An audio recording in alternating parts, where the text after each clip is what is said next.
மலர்மிசை ஏகினான் மானடி சேர்ந்தார் நிலமிசை நீடு வாழ்வார். பொருள்: இறைவனின் திருவடிகள் மலர்போல் மென்மையானதும் உயர்ந்ததுமாகும்.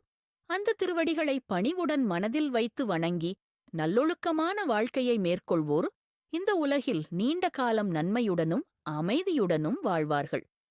ஒரு பழமையான நகரத்தில் ஆதவன் என்ற சிற்பி வாழ்ந்து வந்தான். அவன் கைகளில் அற்புதமான கலை இருந்தது. கல்லில் உயிர் ஊதுவது போல சிற்பங்களை உருவாக்குவான். அரசரின் அரண்மனை முதல் ஆலயங்கள் வரை அவன் செய்த சிற்பங்களால் நிரம்பியிருந்தன. ஆனால் ஆதவனின் வாழ்க்கை எளிதானதல்ல. அவன் ஏழ்மை, உடல் நலக்குறைவு, குடும்பப் பொறுப்பு ஆகியவற்றுடன் போராடிக் கொண்டிருந்தான். ஆதவன் தினமும் வேலைக்கு முன் அருகிலிருந்த பழமையான கோவிலுக்கு செல்வான். அங்கு இருந்த இறைவனின் திருவடிகளை மலர்களால் அலங்கரித்து அமைதியாக கண்களை மூடி நின்று வணங்குவான். அவன் வேண்டுதல் எளிதானது: எனக்கு செல்வம் வேண்டாம், புகழ் வேண்டாம், மன அமைதியும் நேர்மையான வாழ்க்கையும் மட்டும் தாருங்கள். காலம் சென்றது.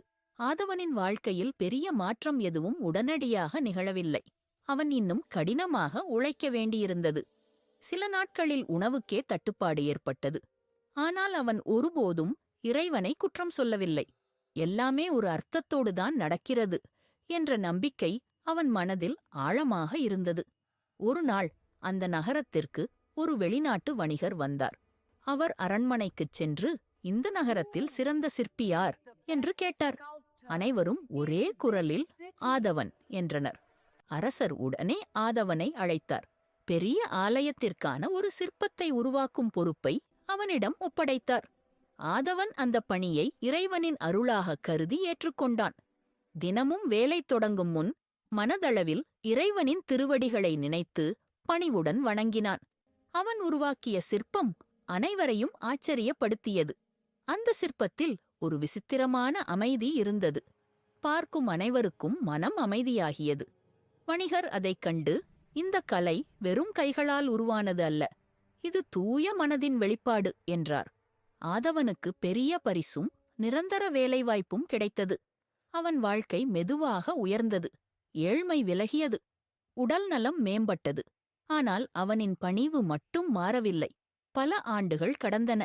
ஆதவன் நீண்ட நாட்கள் நல்ல பெயருடனும் மன நிம்மதியுடனும் வாழ்ந்தான். அவன் செல்வந்தனாக மட்டுமல்ல, மனிதநேயமுள்ள மனிதனாகவும் போற்றப்பட்டான். அப்போது மக்கள் புரிந்து கொண்டார்கள், இறைவனின் திருவடிகளை மலரென எண்ணி பணிவுடன் வாழும் மனிதன் இந்த பூமியில் நீண்ட காலம் நன்மையுடனே வாழ்வான் என்பதே அந்த திருக்குறளின் உண்மை. Like, share, subscribe.